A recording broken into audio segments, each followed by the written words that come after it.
शाइस्ता खान साहब हो गया, शेर के बाद नहीं होता। नहीं हो गया, 5 मिनट ज्यादा दिए। नहीं इस तरह नहीं होता, आपको मौका दिया, आपने शेर भी पढ़ लिया। नहीं जी, आप बोले शाइस्ता साहब। बिस्मिल्लाहिर्रहमानिर्रहीम। आज इस मुअज़्ज़ज़ आपको बहुत मौका दिया। नहीं बिस्मिल्लाहिर्रहमानिर्रहीम।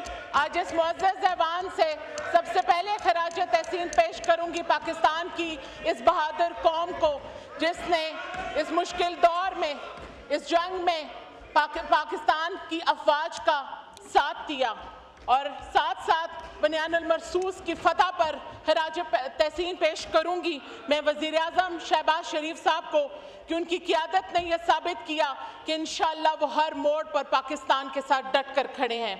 इसके साथ साथ field marshal general Asim Munir ने जो अस्करी क़ियादत के साथ मिलकर जो सरहदों पर पाकिस्तान की हिफाजत की, उनको भी खराज तहसीन पेश करती हूँ।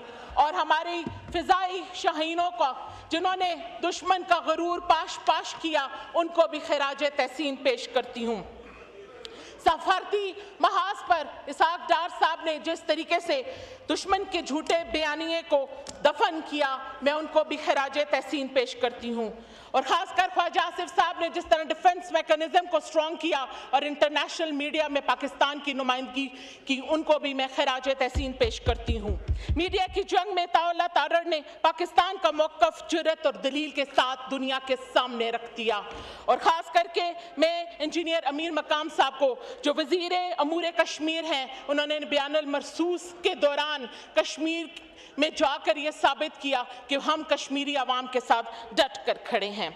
और मैं आज इस ऐवान में ख़ास तौर पर अपने कायद मियाँ मोहम्मद नवाज शरीफ साहब का भी शुक्रिया अदा करती हूँ कि वह हर मोड़ पर पाकिस्तान का चाहे इक़्तिसादी, मुआशी या कोई भी मुश्किल वक्त आ खड़े, वो डट कर खड़े रहे। मैं झुका नहीं, मैं बिका नहीं, कहीं छुपा के खड़ा नहीं, जो डटे हुए हैं महाज पर, मुझे उन सफ़ों में तलाश कर। रुकिए जरा, खैबर पख्तूनख्वा की भी कहानी सुनाऊंगी। आज हम न नारे न जलसे, वादों की ढाल ने न वादों की ढाल, बस खामोश खिदमत, हर शोबे में कमाल। यही ये तर्ज हुकूमत है, मुल्क की जान जो जोड़ दे दिल, जो बनाए पाकिस्तान। गुज़िश्ता 13 साल से मेरा सूबा, जिससे मैं ताल्लुक़ रखती हूँ, खुदारा पता नहीं किन गुलामी की जंजीरों में जकड़ा हुआ है। यहाँ खड़े होकर जो फंड्स मांगते हैं, जो फंड्स थे वो भी किधर लगाए। अद्वियात की मद में अरबों रुपए की करप्शन, गुज़िश्ता चंद दिनों में 10 मेगा स्कैंडल्स इनके भी सामने आए हैं। अपर कोहिस्तान का पर्चा खोलें, उस पन्ने में 40 अरब रुपए की करप्शन, 1000 से ज़ाहिद जेली चेक्स इन्होंने तकसीम किए। बात करते हैं सेहत सहूलत कार्ड की। एक छोटा सा मैं आपको प्राइवेट हॉस्पिटल बताऊंगी अपर दीर का, जहां पे 2600 अफराद की अपेंडिसेक्टमीज हो गई। डायग्नोसिस का पता नहीं, 2600 अफराद की अपेंडिसेक्टमीज कर दी, इसलिए क्योंकि वो प्राइवेट हॉस्पिटल्स, ये जो निजी माफिया था, बाद में इन्हीं की जाके आगे इनका साथ देता है, इनको पैसे फराहम करता है। दोहरी रजिस्ट्रेशंस कराकर एक ही ऑपरेशन की इन्होंने सबके सामने रख दी। हाल क्या बयान करते हैं तालीम का, जाके इंफ्रास्ट्रक्चर देखें स्कूलों का, किसी स्कूल में अच्छी लाइब्रेरी तक नहीं है। मैं चाइल्ड कोकस के विजिट पे गई, बच्चों ने रो रो के कहा कि हमें एक जदीद लाइब्रेरी दे दें। अस्पतालों का जिक्र करते हैं तो मैं हज़ारा डिवीजन से हूँ, टर्शरी केयर सेंटर में जाएं, अकॉर्डिंग टू द PMDC वहाँ पे डॉक्टर्स की रिक्रूटमेंट नहीं है, वहाँ पे कार्डियक यूनिट नहीं है, बर्न यूनिट नहीं है, refer to Islamabad patient, cardiac patients को भेजा जाता है जो रास्ते में दम तोड़ जाते हैं। और यहाँ पे देखें, वज़ीर आज़म शहबाज शरीफ साहब ने अपग्रेडेशन की है एपिम्स हॉस्पिटल की, कार्डियक यूनिट की, MRI मशीनें इंस्टॉल हो रही हैं। और वहाँ पर देखें, मैं आपको खैबर पख्तूनख्वा की कहानी सुनाती हूँ। अयूब टीचिंग हॉस्पिटल से MRI मशीन नहीं गई है और चोरी हो गई है। कोई माचिस की डिबिया थी जो चोरी हो गई है। ये हमारी आवाम का पैसा था जो आप चोरी करके लेके चले गए। अफसोस, सद अफसोस। ये और उसके ऊपर इन्हीं की पीएससी की जो कमेटी है उसमें अभी इन्वेस्टिगेशन स्टार्ट हो चुकी है। सिर्फ सेहत सहूलत कार्ड का नाम देकर जो ये एडमिशन के जो पेशेंट्स हैं उनको सहूलत दे रहे हैं, बाकी मरीज जाके इमरजेंसी की बाहर से अद्वियात ला रहे हैं। और वही मरियम नवाज साहिबा है, माशाल्लाह हर हॉस्पिटल में ऐलान हो रहा है कि अद्वियात फ्री मिलेंगी। फिर बाबर शेरनी ने कर दिखाया है ना। इसके साथ साथ पंजाब को ऑन व्हील्स हॉस्पिटल मिले, हमें क्या मिला? दूर दराज पहाड़ी इलाकों पर जाकर BHUs का इंफ्रास्ट्रक्चर देखें, अफसोस होता है हमें। पेशेंट को लेकर आने के लिए कोई सड़कें नहीं है। एबटाबाद, हरिपुर में आप देखें अगर बारिश हो जाती है तो जो सड़कें हैं वो नहरों और दरियाओं का समापेश करती हैं। आप कश्ती के ऊपर इधर उधर ट्रैवल करें, कोई बरसाती निज़ाम वहाँ पर मौजूद नहीं है। आए दिन सड़कें बनती हैं, वो एक अलहदा माफिया है। आए दिन सड़कें बनती हैं, उसकी कोई अकाउंटेबिलिटी नहीं है और वही सड़कें टूट फूट का शिकार हो जाती हैं, फिर उसी के ऊपर नए फंड लगा दिए जाते हैं। क्लाइमेट चेंज की बात करते हैं, बड़े मज़े से, बहुत अच्छी बात है जी, क्लाइमेट चेंज पर काम करना चाहिए। ग्रीन इनिशिएटिव पाकिस्तान पर हम लोग भी पौधे लगा रहे हैं और माशाल्लाह वहाँ पर हमारे हरे भरे जंगलात को काटा जा रहा है। टिम्बर माफिया के साथ मिलकर एक नई करप्शन का बाब खुलने सामने आ रहा है। इसके साथ साथ मैं आपको बताती चलूँ कि अपर दीर में जो ग्लेशियर्स हैं, 2 से 300 डंपर्स डेली वहां से उस बर्फ को काट कर ला रहे हैं। हम यहाँ पे ग्लेशियर्स के बारे में सोच रहे हैं। इस ऐवान के तवस्सुत से मैं मियां मोहम्मद शहबाज शरीफ साहब से रिक्वेस्ट करूंगी कि इन सूबों के अपने साथ मिलाकर, खासकर खैबर पख्तूनख्वा में क्लाइमेट चेंज में हमें एक ऐसा कन्वेंशन लाना पड़ेगा ताकि इन ग्लेशियर्स की मद में इस बर्फ की चोरी को रोका जाए।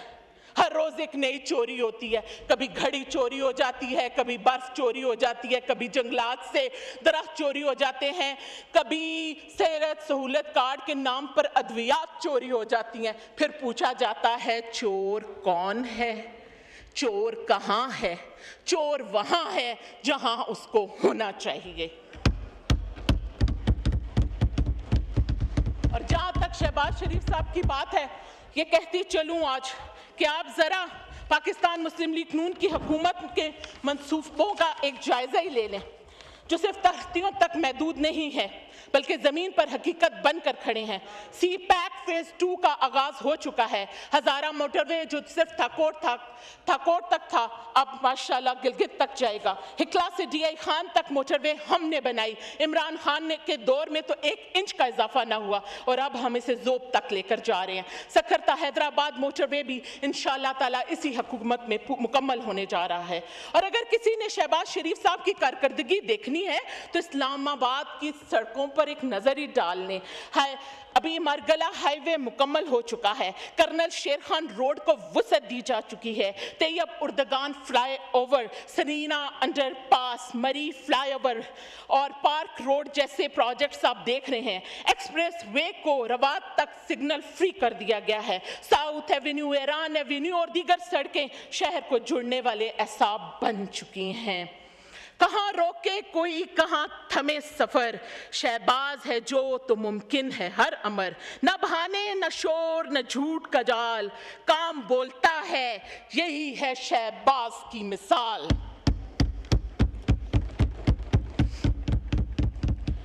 जनाब सदर, अभी बात करते हैं हम बजट के ऊपर। इक्तिसादी सर्वे बराए 2024 और 25 इस बात की गवाही दे रहा है कि मौशी बहाली का सफर कामयाबी से जारी है। हमारी GDP 411 अरब डॉलर तक जा पहुंची है। फीकस आमदनी में $162 का इजाफा हुआ है। महंगाई की शरह 30% से कम हुई है। शरह सूद 22% से घटकर 11% पर आ गई है। करंट अकाउंट में पहली बार $1.9 अरब का सरप्लस आया है, जो मुल्क की तारीख का एक अहम रिकॉर्ड है और जो हमारी हुकूमत ने साबित करके दिखाया है। हमारी बरामदात में 6.8 इजाफा हुआ है। ज़र मुबादला तबादला के ज़खायर में $5 अरब का इजाफा हुआ है और तरसीलात ज़र की मद में हमें $38 अरब की तारीखी रकम महसूल हुई है। पाकिस्तान स्टॉक मार्केट में 52.6% की तेजी आई है और टैक्स फाइलर्स की तादाद दुगना हो गई है। कर्ज का बोझ जो माजी में चढ़ाया गया था वो भी कम होकर अब 65% पर आ चुका है। अब जरूरत इस अमर की है कि हम सब ने मिलकर इस पाकिस्तान को तरक्की की राह पर गामजन करना है।